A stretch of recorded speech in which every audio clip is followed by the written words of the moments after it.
So guys, as far as today goes, here's the itinerary. We are gonna leave. We're gonna go to Taj Mahal. So a couple things about the Taj Mahal when we get there is pretty much gonna walk a little bit. We'll check in. We'll go through a bit of a fort. The first fort that we kind of walk through is where all the workers live. So obviously it's not today where like everyone goes back home and then drives back. There was thousands of workers working in Taj Mahal, and it's huge. When you guys actually be able to see it. And from there, we're going to be going to Agra Fort, and then from Agra Fort, we're going to be going to Shiro's Cafe. So one thing I will say is this: after going to the train, you might see little kids carrying like their sisters or the brothers with them asking for money. It's going to be sad. It's not going to be something where, oh, but as we said before, we don't want to be able to give, we don't want to be giving other people money, because if we do, that can create situations where a lot of kids come over asking for money, and so that's kind of like a safety thing. Everyone understood? Yeah. So we can debrief about it as far as like how it made you feel and your emotions. That's a part of this experience, is seeing everything, all different parts of India. That's going to be a part of it in aspects. So if you're prepared for that, you can also just prepare for what you might feel afterwards. And it's okay if you're sad. We're at the train station, and it's loud, it's bigger, but it's louder, it's bigger than South Station, you guys would say? Well, there's more people, so like they have to be loud so everybody can know what train they're supposed to get on. Alright, so we're about to head off and go to Taj Mahal. 2 hours. You guys, my video has to be better than Charles, so when I count to 3, say Taj Mahal, okay? 1, 2, 3. Agra Fort. What did you say? You said 2 9s. No. Wait, Missy Davis. Yo, Davis, you on the vlog right now. Say what's up from Boston. I just want to say, everyone in India, we miss you all from Boston. Yes, so you're... Alright, peeps, we're on our way to see the Taj Mahal. Y'all excited? Yeah. Oh, yeah!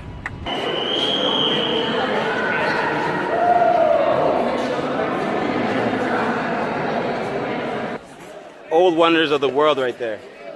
The level of detail and the level of like marbles. The story behind it makes it more like better.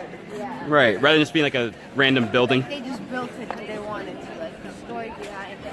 And then I found out today that like he had other wives and he had some kind of like that were less significant. What's your favorite part about the story? Between like him building a tomb for his wife. The most interesting part was how the lady died, how the wife died. How did she die? Giving birth to her 14th child. And her one request was to never marry anybody else. Hey, you gotta keep the legacy going. So that is the way what was it in the Taj Mahal. That is the way the artisans and civilians were here. Artisans who are doing this work, they are from the same family whose forefathers were working in the Taj Mahal. They are direct descendants. So this work has been passed down from generation to generation. It's in the family, no outsiders allowed. These few artisans on this premises are for demonstration to show you how this work is being done.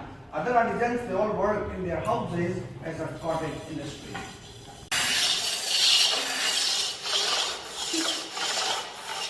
Rest your hand here.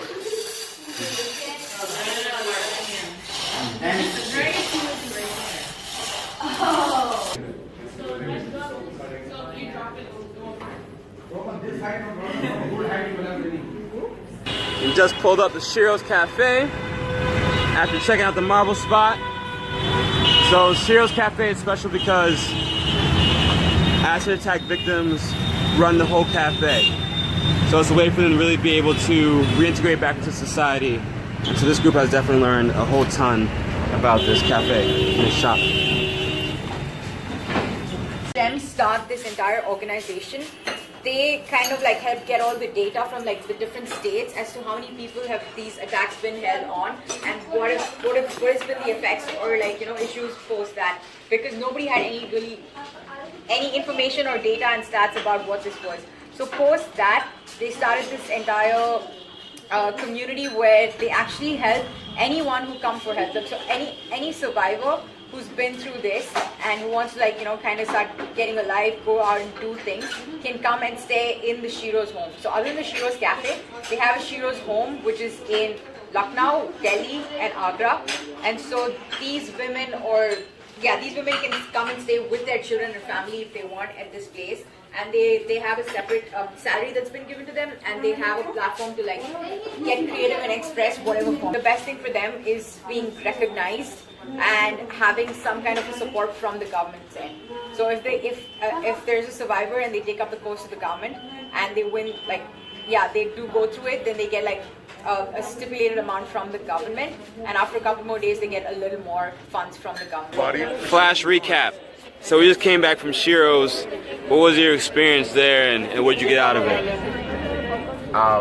Personally, my experience was, I was in shock a lot, and just like hearing their stories, it really hit me, not only just like in what I was seeing, but like it really hit me in the heart. And just to see how they were so how they persevered and how they bounced back, and how they didn't let the attacks just affect them, not only in how people looked at them, but how people perceived what they could do.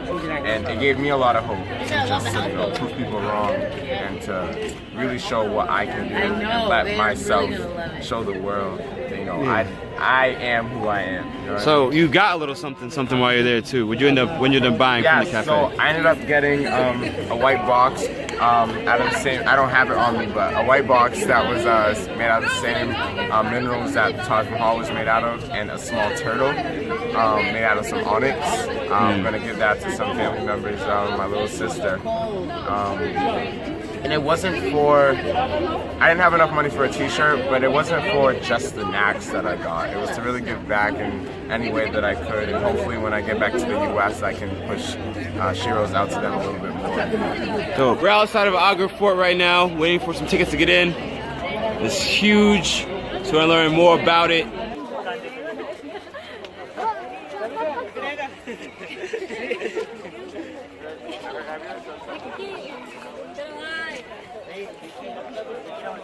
All right, so Alton, you are the blog person for today. Yes, I am. So what's one highlight you got away from today?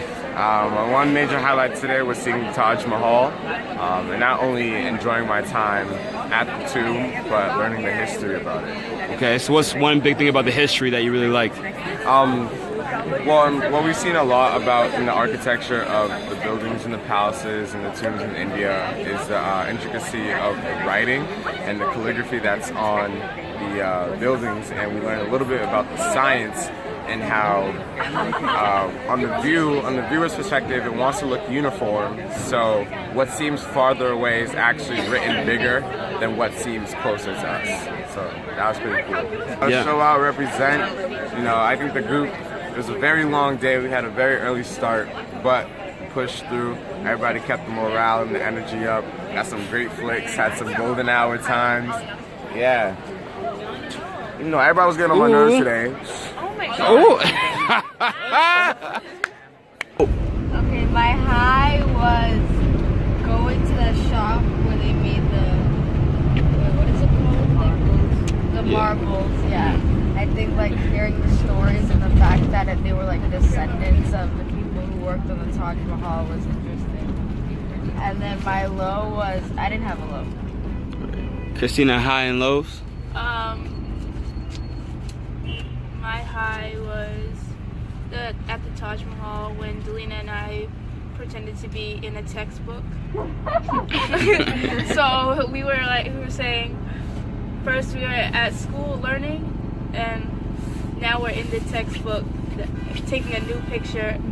All right, one thing I do want to talk about is that we actually didn't mention this in class, really, was the pollution.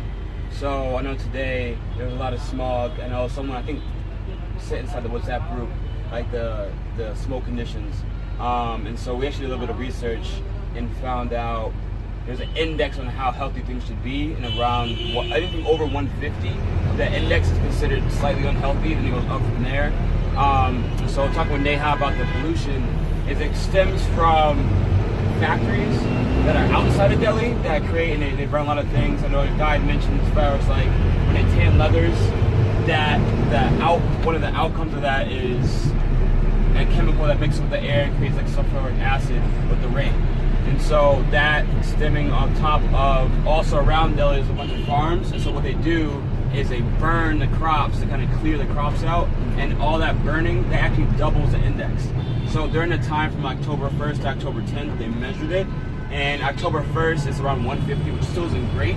It reaches that unhealthy bit, but like 10 days later, it's like 300, which is hazardous. And so just all those taken apart as far as pollution, and then also all the cars that are around, all the people inside New Delhi, and being so congested, they produce all this different gas that goes into the air and actually makes it all that smog. So I feel like you hear a lot about pollution, air pollution specifically, a lot with China, because they have a lot of factories, but that's definitely where it comes from for India.